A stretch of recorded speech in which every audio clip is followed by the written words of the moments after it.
اول تمرینم ضربان قلبم میره بالا، موقع استرسم ضربان قلب میره بالا. بدن میگه فرقی نمیکنه برای من این تمرین یا استرسه.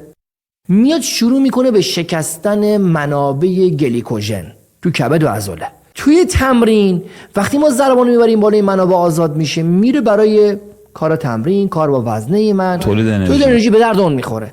توی استرس این آزاد شد، خب بعدش میمونه، چون آزاد شده نرفته بسوزه برای عضله، برای دویدن، برای چربی سوزی، تبدیل میشه به چربی. حالا میگه من جایی نداشتم که برم، شد به چربی.